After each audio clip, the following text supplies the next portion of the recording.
Et nous vous retrouvons en direct sur le plateau de France 3 Pays de la Loire pour la suite de notre soirée électorale et les résultats dans notre région.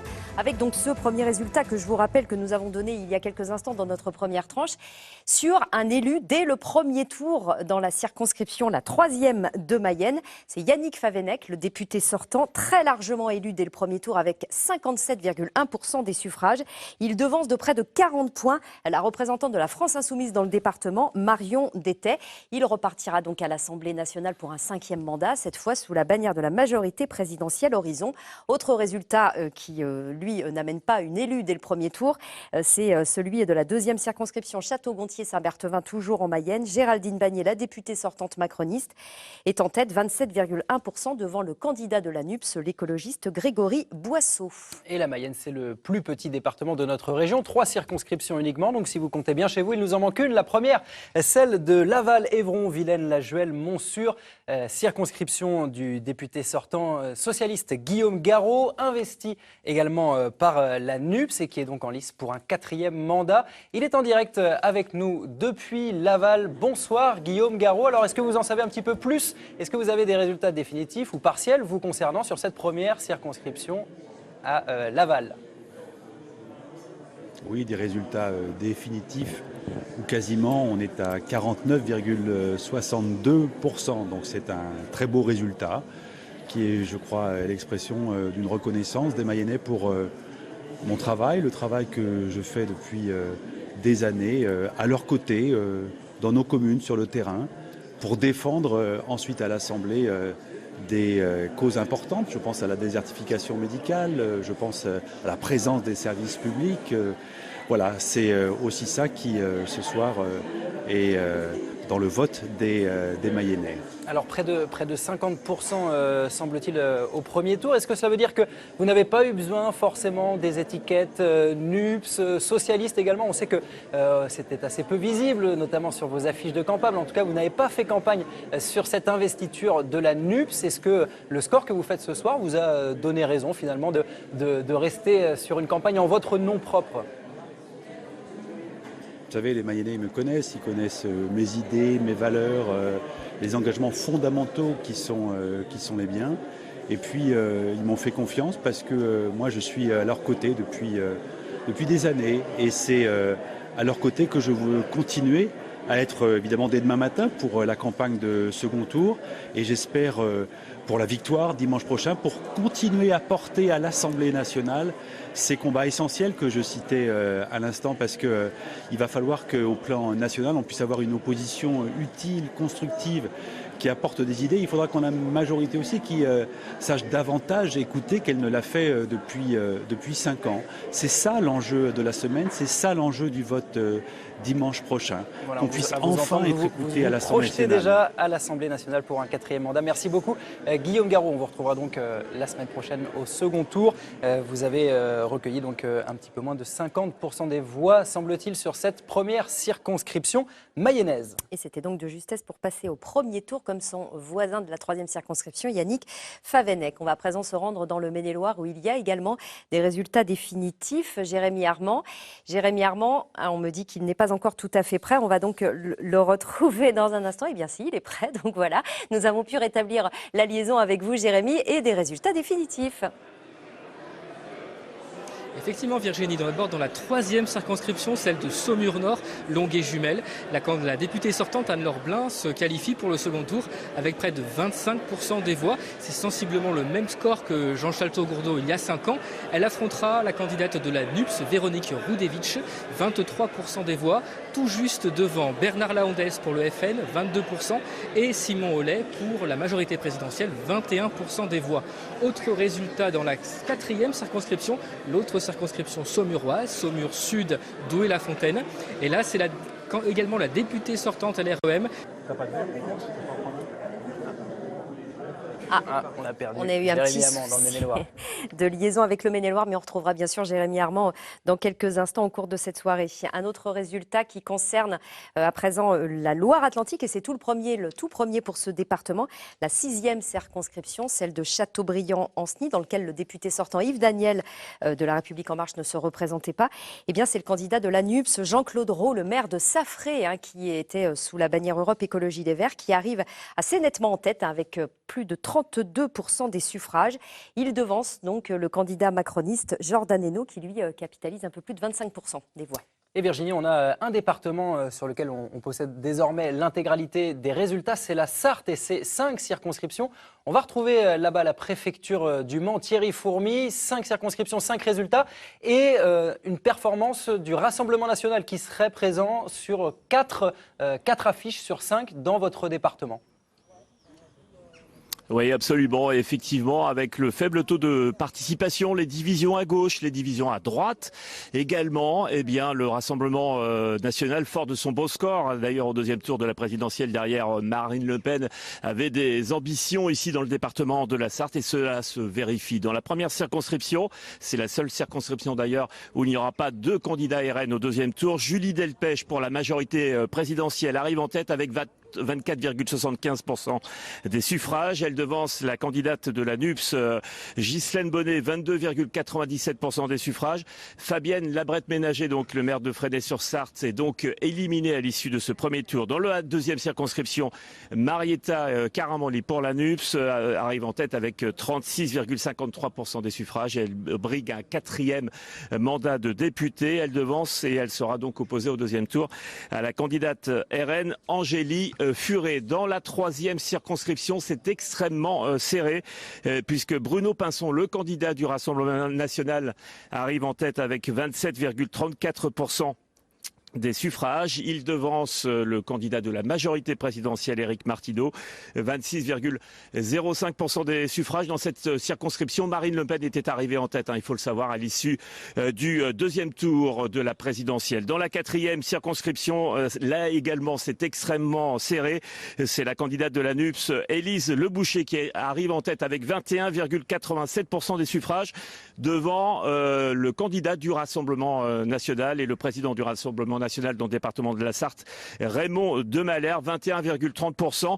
Et dans cette 4e circonscription, Sylvie Tonnemont, qui était soutenue, vous le savez, elle n'avait pas l'investiture du Parti socialiste, elle s'inscrivait hors cadre, soutenue par Stéphane Le Foll. Eh bien, Sylvie Tonnemont arrive en 4e position, elle est donc éliminée. Élimination également d'Emmanuel Franco, qui est le maire d'Étival et le président des maires de la Sarthe, et lui aussi qui est éliminé à l'issue de ce premier tour.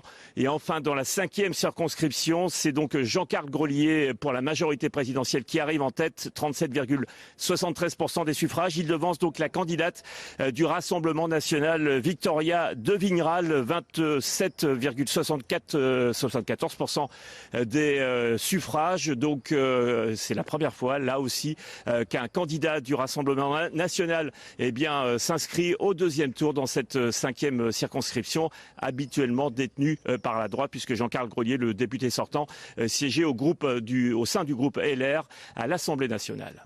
Merci beaucoup Thierry Fourmy. Voilà des résultats très complets sur la Sarthe, des résultats définitifs. On va revenir quand même sur cette autre surprise de la soirée. Sylvie Tonnemont, l'ancienne suppléante de Stéphane Le Foll, qui n'est donc pas au second tour. Le pari d'avoir voulu faire cavalier seul et de ne pas rejoindre la NUP n'a donc pas fonctionné. Ça n'a pas fonctionné et d'une manière générale, les dissidences qui ont eu lieu à gauche ont coûté cher ici en Sarthe. Et c'est la raison aussi pour laquelle, dans 4 circonscriptions sur 5, le Rassemblement national va être présent au deuxième tour. C'est pas simplement qu'il fait un bon score et on savait que c'était un terrain favorable. Ils avaient eu entre 40 et 50% au deuxième tour de la présidentielle dans toutes les circonscriptions. Donc c'est vraiment un terrain où il y a un ancrage. Mais il y a aussi en face une situation qui a été profitable parce qu'il y avait un désaccord à gauche assez majeur. Un autre résultat qui nous est parvenu et qui là est franchement surprenant, on va le commenter d'ailleurs tout à l'heure Arnaud, c'est sur la Loire-Atlantique, sur la 7e circonscription, la Baule. Guérande. Sur cette circonscription, eh bien, c'est la communiste Véronique Mahé qui arrive en tête. Ça, je pense que c'est assez historique. On pourra en reparler peut-être au cours de cette soirée électorale. Alors certes, elle est sous la bannière de la NUPS, mais c'est donc Véronique Mahé qui est en tête avec 24,2% des suffrages devant la sortante Sandrine Josso du MoDem, 22,5%. Bertrand Plouvier des Républicains, lui, est battu à 13,2%, ainsi que Laurence Lepage pour le Rassemblement national, près de 16% des suffrages. Des résultats qu'on va commenter avec le maire d'une des villes de cette circonscription. C'est Franck Louvrier, le maire de La Baule. Bonsoir, vous êtes en duplex avec nous. Merci beaucoup d'être en duplex avec nous. Donc, quel commentaire à ce résultat qui, franchement, est assez étonnant, une communiste en tête dans votre circonscription? Deux commentaires. D'abord, c'est une vague nationale. C'était déjà le cas il y a 5 ans, sauf qu'aujourd'hui, on voit bien que la tendance nationale, ça a été vers l'union de la gauche. Et l'union paye toujours. Et en l'occurrence, pour la gauche, ça se voit sur cette circonscription. C'est la raison pour laquelle la candidate NUPS arrive en tête. Et donc de ce fait-là, même si sur certaines communes, le candidat de la droite et du centre, je pense notamment à La Baule, arrive largement en tête devant la République En Marche, ou en tout cas ensemble, mais il est clair que sur l'ensemble de la circonscription, c'est-à-dire les 25 communes, parce que ce n'est pas uniquement La Baule et Guérande, sur les 25 communes, c'est la gauche qui est en tête. Je vous rappelle que cette circonscription avait déjà été à gauche en 1997. On a un autre résultat définitif, c'est celui de la 8e circonscription, votre voisine de circonscription, c'est Saint-Nazaire. Mathias Tavel, assez nettement en tête devant la députée sortante Audrey Dufeu, 32% pour le candidat insoumis, 27% pour Audrey Dufeu. Un commentaire sur ce résultat ? D'abord, je voudrais rappeler que les candidats de la droite et du centre se sont bien battus et c'est un très bon candidat, notamment sur cette circonscription qui est celle de Saint-Nazaire. Andrea Porcher, qui est une jeune élue, a fait une campagne de terrain, une campagne très efficace, mais c'est vrai qu'elle avait besoin de s'installer et il n'y a que 2 ans qu'elle est élue. Elle n'a recueilli que 4,5%, Franck Louvrier. Sur chacune.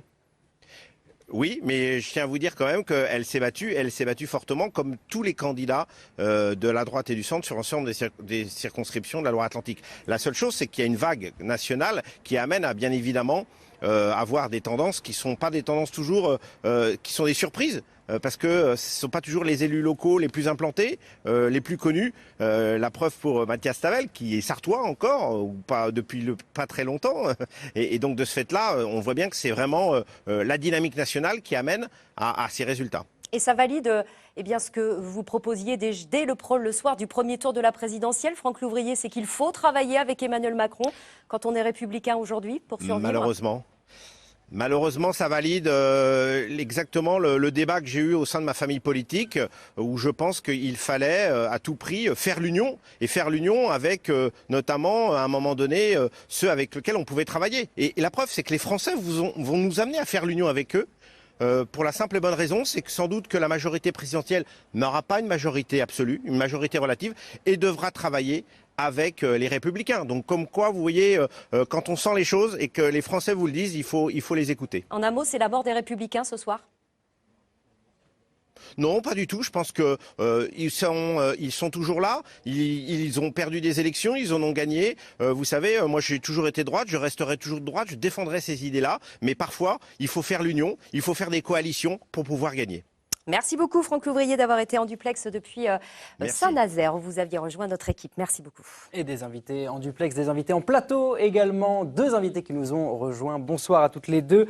D'abord sur la 4e circonscription, Julie Laernos, candidate pour la NUP, l'Union de la gauche sous les couleurs d'Europe Écologie Les Verts. Je rappelle que vous êtes également vice-présidente de Nantes Métropole. Et puis sur la 5e circonscription qui concerne Carquefou, Nord-sur-Erdre, Ligné, Sarah El Haïry, vous êtes candidate à votre réélection, candidate pour la majorité présidentielle sous l'étiquette du MoDem. On va vous entendre dans un instant. Oui, dans un instant, mais d'abord on va rejoindre Christophe Clergeau qui nous attend en duplex de la préfecture. Christophe Clergeau qui est conseiller régional, mais qui a été aussi un des 6 négociateurs pour le Parti socialiste des accords avec la NUP. Bonsoir Christophe Clergeau. Est-ce que ce soir les résultats au niveau national et un peu plus local valident cette stratégie qui n'a pas fait l'unanimité au sein de votre famille politique ? Bien, l'union dont parlait Franck Louvrier, nous l'avons faite et les électeurs l'ont massivement soutenue et l'ont massivement rejointe. Et je crois qu'il faut écouter ce que disent les femmes et les hommes de gauche qui voulaient l'union de la gauche et de l'écologie parce qu'ils voulaient un espoir, ils voulaient du changement dans ce pays. Et ce soir, la leçon, c'est que le changement, il est possible. Une élection législative, ce sont 2 tours, tout se joue dimanche prochain, mais une victoire de la gauche et de l'écologie est possible. Et c'est une nouvelle équipe, socialiste, écologiste, communiste et insoumis, qui peut diriger le pays, changer les politiques et répondre aux aspirations des catégories populaires, des classes moyennes, de la jeunesse, et changer la vie au quotidien dans notre pays. Sur un point de vue un peu plus terre à terre, si les projections devaient se confirmer, ça permet également au Parti socialiste de se sauver peut-être, et en tout cas de sauver un groupe à l'Assemblée. On sait à quel point c'est important dans le financement de la vie politique, ces résultats des législatives, puisque chaque voix qui est portée sur un de ces partis finance le parti. C'est donc aussi l'avenir du Parti socialiste qui s'éclaire un peu après des années si difficiles. Mais l'avenir du Parti socialiste, il est lié à quelque chose de très simple. Être au cœur de la gauche, être utile pour changer les politiques et changer la vie des gens, et montrer la valeur ajoutée que nous apportons, montrer nos compétences, nos talents, et prendre notre part du travail commun. Les histoires internes n'ont aucune importance. Vous le voyez ce soir, les dissidents, ils ont été balayés par les électeurs. Ce qui compte, c'est aller au bout du rassemblement, du travail collectif, de cette formidable équipe, et dire aux jeunes, notamment, qui ne sont pas venus voter aujourd'hui, venez participer au changement. C'est possible de changer la vie dans ce pays, donc utilisez votre bulletin et venez dimanche prochain. Merci beaucoup Christophe Clergeau d'avoir été avec nous depuis la préfecture en Loire-Atlantique. Merci. Julie Lernoux, c'est une réaction à ce qu'on vient d'entendre de la part de Christophe Clergeau. Le peuple de gauche voulait cet accord. Les résultats, pour le moment, semblent être au rendez-vous. L'opération est bonne du côté de la gauche, y compris dans le département de la Loire-Atlantique. On a vu passer en revue quelques résultats avec la NUP qui arrive en tête dans plusieurs circonscriptions. C'est conforme à ce qu'on disait. Effectivement, le peuple de gauche nous a demandé, nous a envoyé un signal clair au premier tour des élections présidentielles. Et donc, on a fait ce qui semblait impossible hier. On l'a rendu possible. Ça a répondu à un réel espoir qu'on a surcréé. Et moi, je sais que sur la 4e circonscription, ça a été un énorme plaisir de rassembler toutes les forces de gauche, mais aussi tous les militants associatifs. Ça a suscité de l'espoir et effectivement, ça s'est concrétisé ce soir. Alors justement, vous avez des résultats puisqu'on n'en a pas sur la 4e circonscription, Nantes-Saint-Sébastien. Vous avez l'air d'avoir le sourire. J'ai le sourire, j'ai pas les résultats définitifs, mais effectivement, il y a un certain nombre de communes de la circonscription où les bureaux de vote fermaient plus tôt. Puis on attend bien évidemment les résultats définitifs de Rezé et de Nantes, dont ça fermait plus tard. Mais oui, je pense sans trop m'avancer qu'on a une avance effectivement sur la députée sortante. Et donc c'est de bon augure. Cela veut dire cependant qu'il va falloir mobiliser aussi pour le 2e tour, parce que pour créer tous ces changements dont on parlait également Christophe Clergeau, il faut des députés qui vont travailler, qui sont aussi en lien avec le territoire, parce que ça aussi, ça a cruellement manqué. Et c'est aussi ça que j'ai entendu pendant la campagne, parce que cet espoir, on peut le concrétiser. Et pour ça, il faut envoyer un maximum de députés de la NUP à l'Assemblée nationale. Dans la 4e circonscription, c'est tout à fait possible. Avant d'entendre votre réaction, Sarah El Haïry, est-ce que vous avez plus d'informations sur votre circonscription, la 5e? On attend encore les résultats. Nous attendons également encore les bureaux de vote résultats qui ferment à 20h. Les résultats nantais, on a un certain nombre de résultats qui sont les résultats des bureaux de vote qui ont fermé à 18h, que ce soit Nord-sur-Erdre, Carquefou, La Chapelle. Et effectivement, avec une certaine confiance qui m'a été renouvelée, mais qui a vocation à être amplifiée, bien sûr. Et dès lundi, nous serons sur le terrain pour évidemment faire cette campagne, puisque une élection législative, c'est une élection en 2 tours. Et dès lundi, d'une certaine manière, tout recommence, puisque malheureusement, la grande gagnante de ce soir, c'est l'abstention. Alors, vous partiez en effet favorite sur cette 5e circonscription. Une réaction par rapport à ce que disait Julie Lernoux sur cet espoir à gauche. On a senti de la fébrilité quand même dans le camp de la majorité présidentielle ces derniers jours, ces dernières semaines. Le duel qui était annoncé se présente en effet entre la gauche et la majorité présidentielle. Est-ce que le capital confiance diminue du côté de la majorité? Vous savez, le duel annoncé, effectivement, se retrouve. Ce sont 2 projets qui sont radicalement opposés l'un à l'autre. Mais pour moi, cette alliance n'est pas une alliance de la gauche. C'est une alliance portée par un homme d'extrême gauche qui s'appelle Jean-Luc Mélenchon. Elle est portée, entre autres, par, effectivement, la France insoumise. Il y a des désaccords certains en leur cœur, et c'est des désaccords qui sont sur des valeurs. Et c'est on pour sent que ça n'a pas beaucoup de prise, cet argument de dire Jean-Luc Mélenchon sera Premier ministre. Attention, on voit que les électeurs, pour le coup, étaient au de gauche, comme la retraite à 60 ans, contre la casse de l'hôpital public. Quand vous écoutez les gens... Ne parlez pas en même temps, on ne vous entend pas. Non, mais je veux juste dire... Vous m'avez coupé en plein milieu d'une phrase. Je suis désolée, parce que vous dites quelque chose qui est inexact.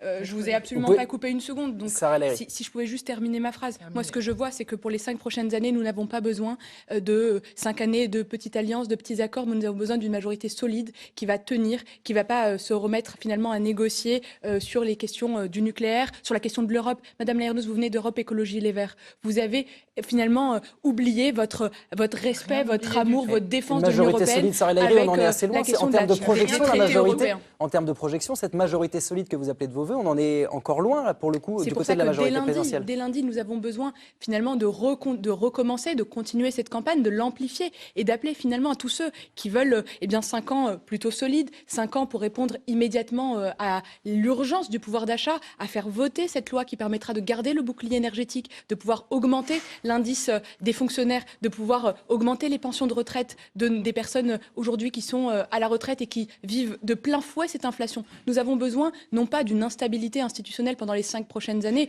ou toute l'année qui arrive, mais au contraire des réponses immédiates, cohérentes et surtout qui répondent au quotidien des Français. C'est pour ça que j'appelle évidemment à beaucoup de mobilisation, parce que plus que jamais, il ne faut pas laisser les autres décider pour soi. D'où cet appel à la mobilisation. Une alternance est plus qu'envisageable dans certaines circonscriptions de notre région et de la Loire-Atlantique en particulier. C'est le cas dans la 8e circonscription où Mathias Tavel, candidat de la NUP, candidat La France Insoumise, est en tête dans cette circonscription nazérienne. Un petit résumé de la soirée signé Éléonore Duplay.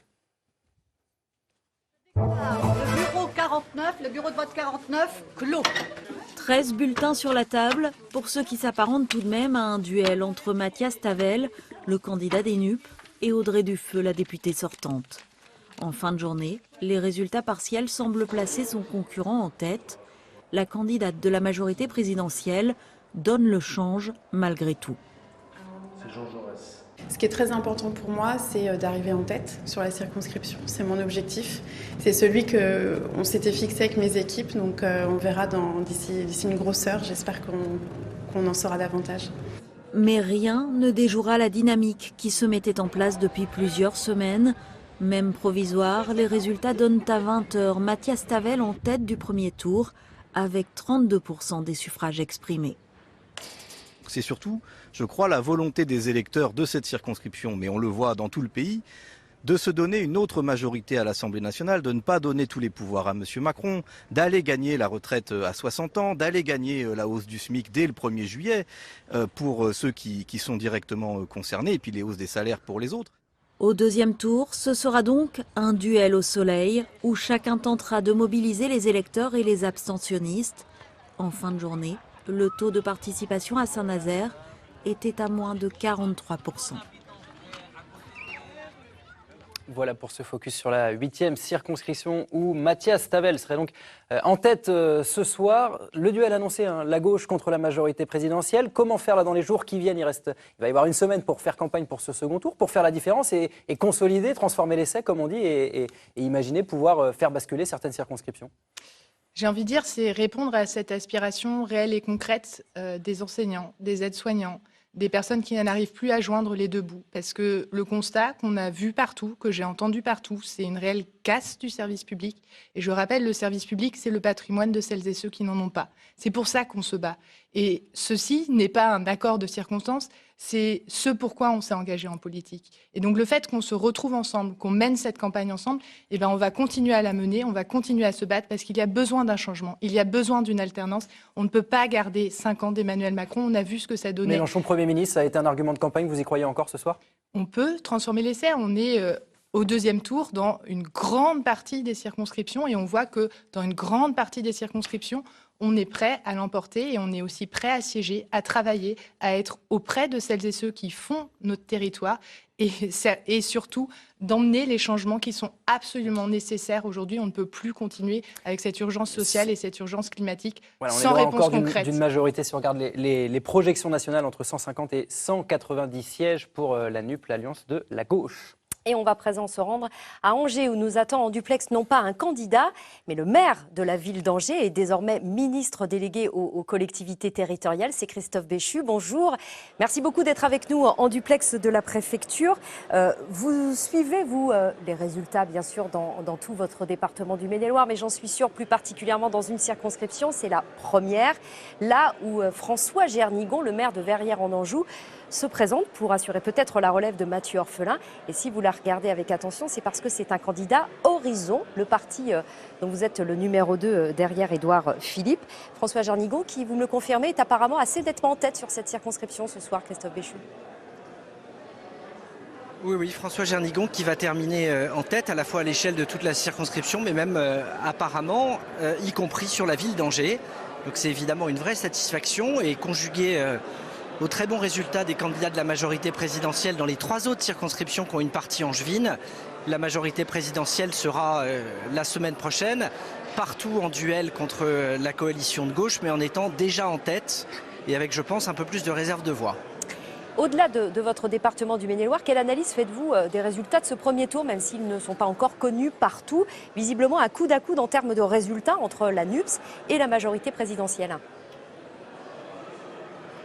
Alors, je vous confirme qu'effectivement, en tant que maire, j'ai suivi et je continue de suivre la fin du dépouillement dans les bureaux de la ville. Donc, j'ai peut-être pas une vision encore très consolidée de ce qui se passe partout ailleurs. J'ai vu les projections nationales, effectivement, en termes de pourcentage de voix.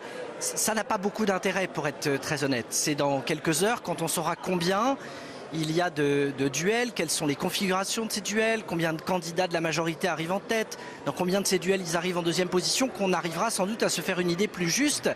Parce que certes, l'Union de la gauche a permis d'obtenir des bons résultats de premier tour, mais ils n'ont pas de réserve de voix pour le deuxième.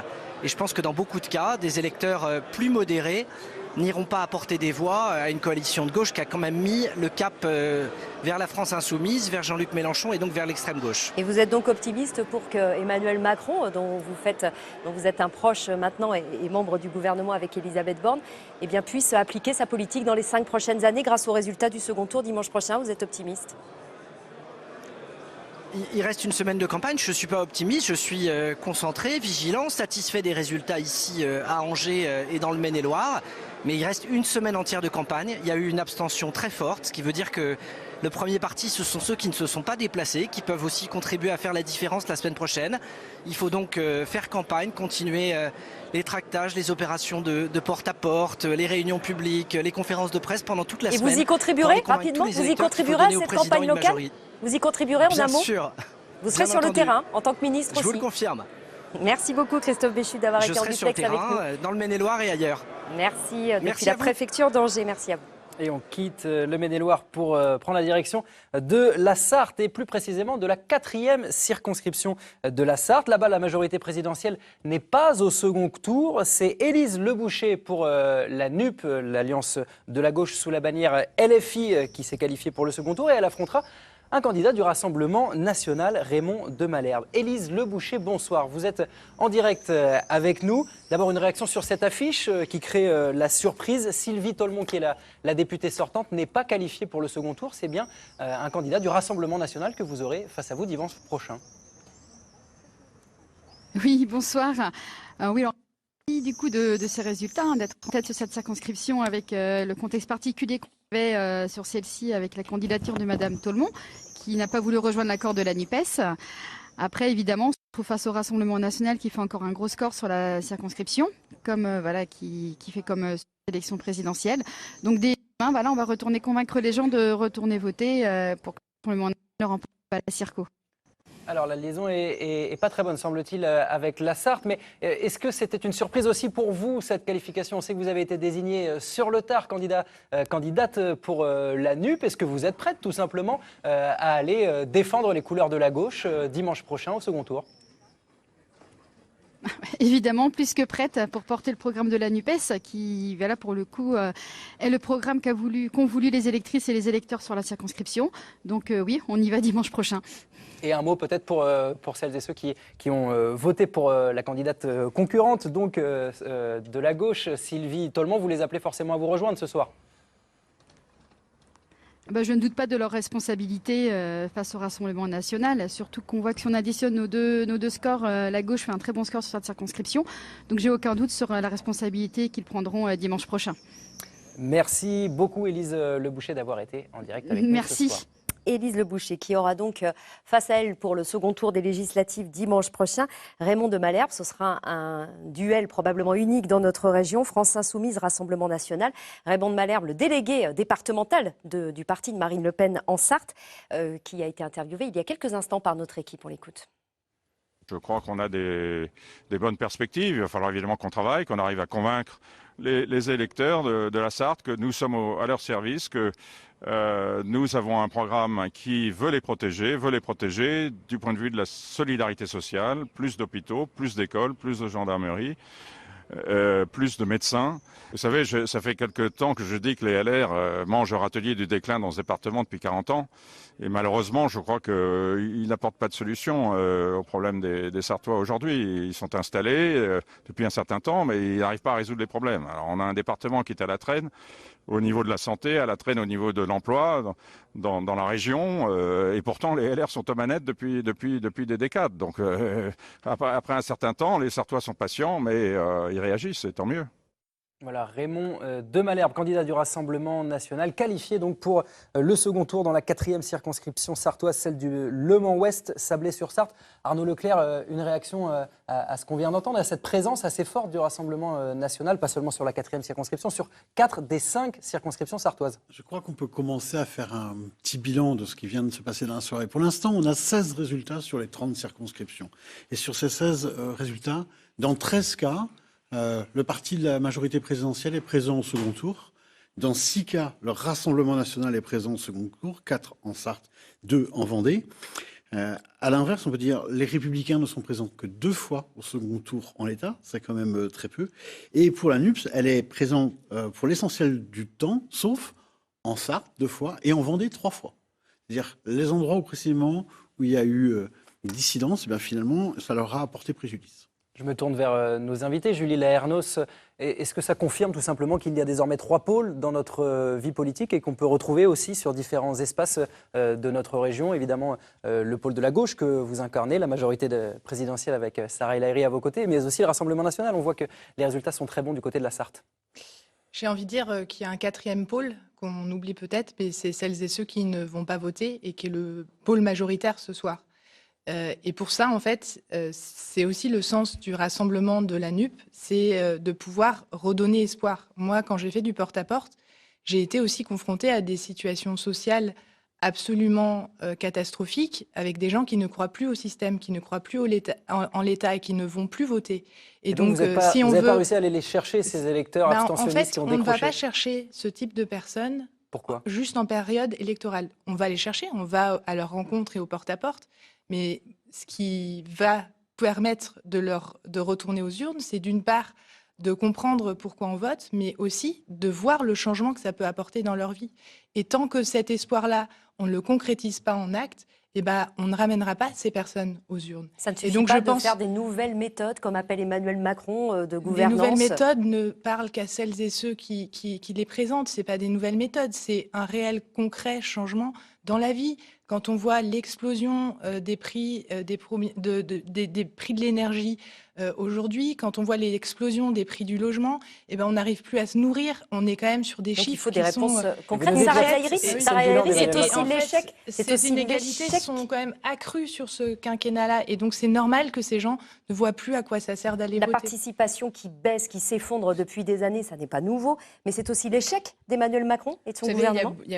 À chaque fois qu'il se passe quelque chose, on dit que c'est l'échec du président de la République. Moi, ce que je vois, mais en l'occurrence là, les chiffres sont historiques à nouveau. C'est que d'année en année, d'élection en élection, d'élection en dimanche, on voit l'abstention continuer à grossir. Et moi, je ne veux pas m'y résoudre. C'est pour ça que pendant les 5 dernières années, on n'a pas rien fait. on a renforcé l'éducation civique et morale, on a vocation à plus le faire. Le président de la République souhaite mettre en place un nouveau conseil de la refondation qui va mettre au cœur finalement de nos grandes réformes, celle de la vie quotidienne, celle de la santé, celle de l'éducation, celle aussi de la souveraineté, c'est-à-dire de notre indépendance, les citoyens, les associations, les élus locaux. Et ce n'est pas, c'est absolument essentiel parce que ça viendra conforter, en tout cas compléter des réformes institutionnelles nécessaires. Mais les électeurs ont eu du mal à vous suivre sur ces projets, sur ces annonces futures. Là, les résultats de ce soir montrent que vous êtes fragilisé par rapport à il y a 5 ans. Les résultats de ce soir, c'est le 3 blocs en présence dans notre pays, une extrême gauche portée par la NUPES, une extrême droite portée par le Front National et une majorité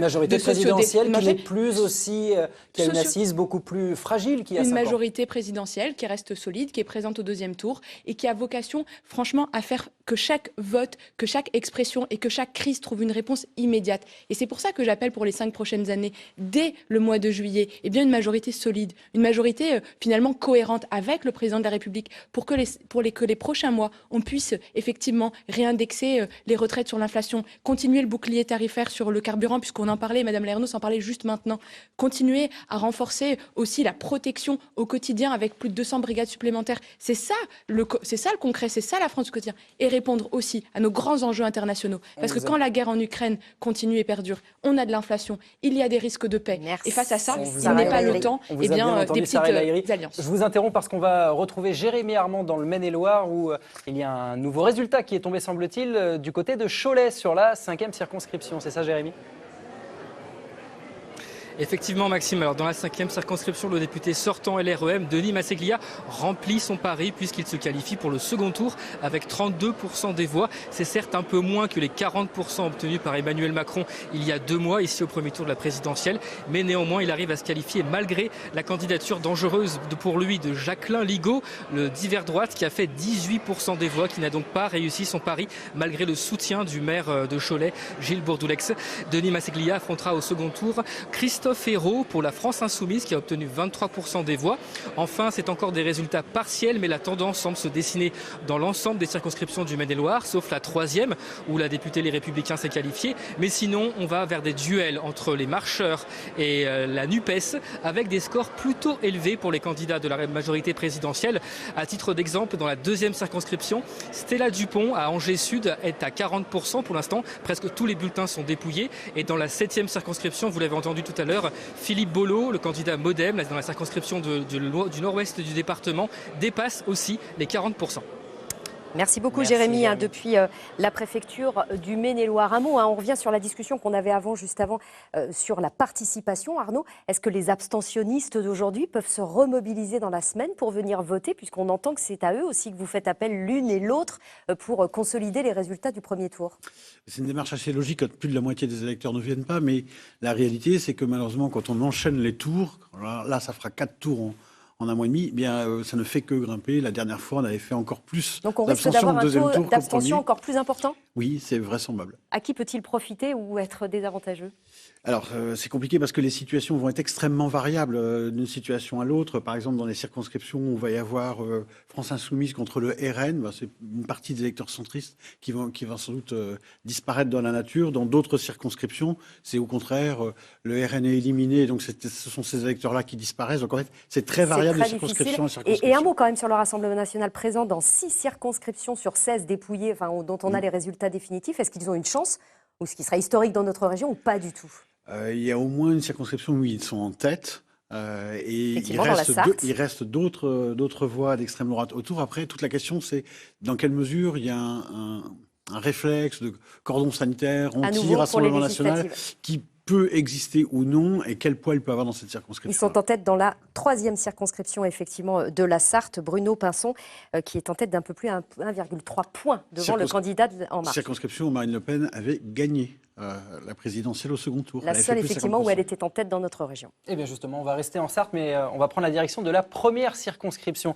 On a suivi ce soir les militants de Fabienne Labrette-Ménager, candidate Les Républicains, qui espérait bien retrouver un siège de députée, elle qui a siégé à l'Assemblée nationale de 2007 à 2012. On connaît désormais le résultat sur cette circonscription. Elle n'est pas qualifiée au second tour. C'est la candidate Julie Delpech de la majorité présidentielle qui affrontera Ghislaine Bonnet, Jumet, candidate de la NUPS, la France Insoumise. Alors, comment ont vécu les militants de Fabienne Labrette-Ménager cette soirée électorale du côté de la première circonscription sartoise? Reportage sur place avec Maïna Sikarkras et Laurine Velay. Je ne peux pas me maintenir. Non, ah oui vous pouvez pas. Je peux pas me maintenir. Pas, voilà. il aurait fallu 11, donc dommage, parce que j'aurais bien aimé me maintenir si ça avait été possible. Déception et stupéfaction ce soir à la Fédération des Républicains de la Sarthe. Fabienne Labrette-Ménager ne sera pas au second tour, battue par les candidats de la majorité présidentielle, NUP et le Rassemblement national. Les Français ont fait leur choix.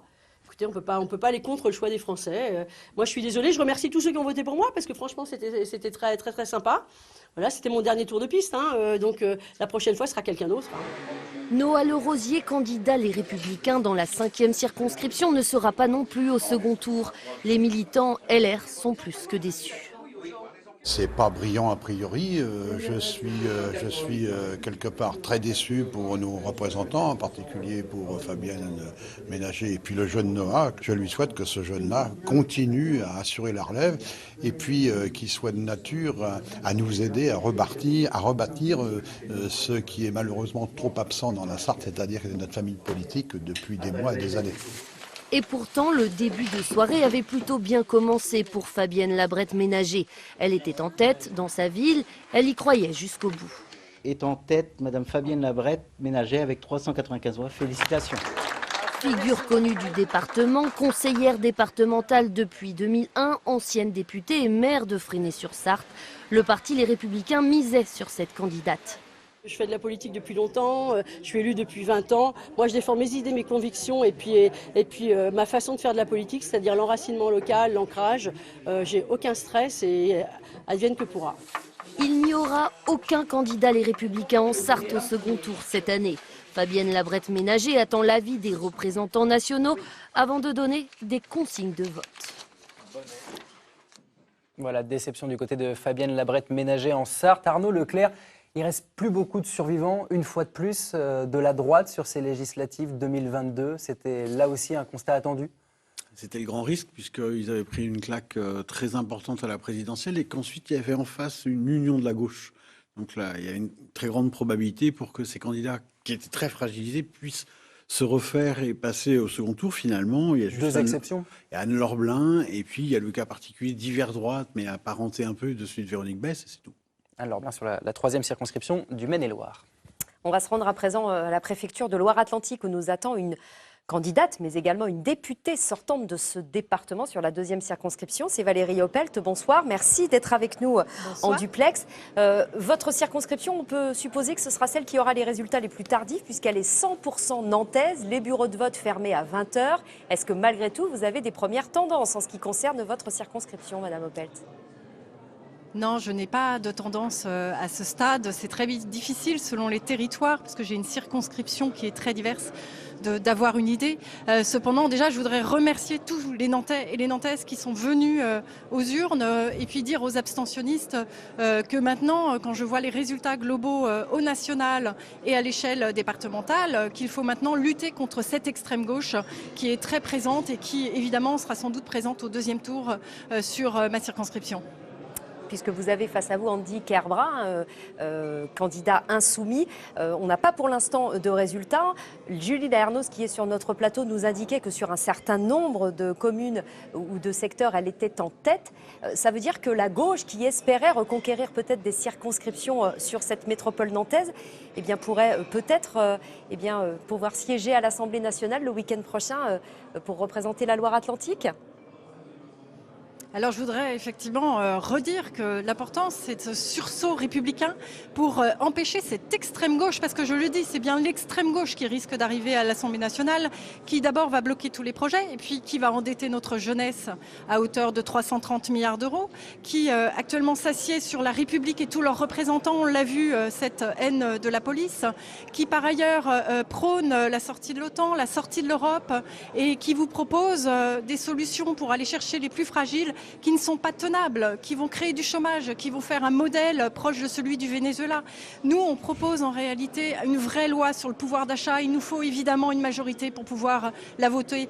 On propose une mesure qui est formidable, Merci. qui est la solidarité à la source. Merci, Et celle-ci, Madame il faut Opelt. aller la chercher et ce sera la majorité. Et on a vu à l'écran Julie Lernos répondre avec un sourire un peu exaspéré à vos propos, Madame Opelt. Merci beaucoup. On suivra le résultat de votre circonscription et C'est des la réalité. autres à Nantes et en Loire-Atlantique dans la soirée. Un mot, Julie Lernos, on vous a vu lever les yeux au ciel quand Valérie Opelt parlait d'extrême gauche, de Venezuela. Non, mais C'est je veux des dire, arguments quand qui on tombent n'a à plus côté pour vous. d'arguments pour gagner, on caricature à un point de l'extrême. Dans le programme de la NUPES, il n'y a ni la sortie de l'Europe, il n'y a ni il y a, je veux dire, comparé au Venezuela, parler de la haine de la police, La police quand tue la les propos de Monsieur majorité, Mélenchon il y a quand la quelques jours. majorité présidentielle n'a pas réinstauré la sécurité nationale avec la police de proximité. Et on peut parler du bilan de la jeunesse, hein, Madame El On Haïry. peut en parler. Parce que la jeunesse C'est le aujourd'hui, secrétaire d'État à la jeunesse et l'engagement. tout à sur le fait. plateau. Et je pense que là-dessus, si notre jeunesse va aussi mal, si aujourd'hui on perd du sens, parce que la jeunesse, elle n'est pas allée voter, elle n'est pas allée. Vous souhaitez ouvrir le RSA aux jeunes, alors que nous proposons un contrat d'engagement jeune.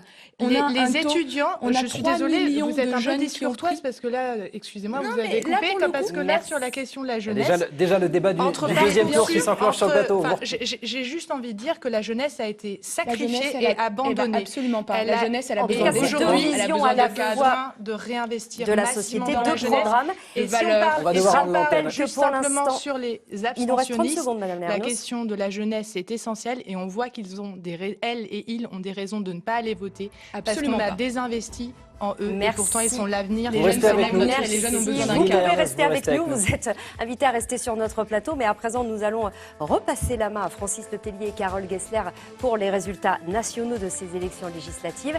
Mais restez avec nous puisque dans 15 minutes, on vous retrouve pour la suite des résultats en Loire-Atlantique, mais aussi dans les autres départements où ils ne sont pas encore définitifs. À tout à l'heure.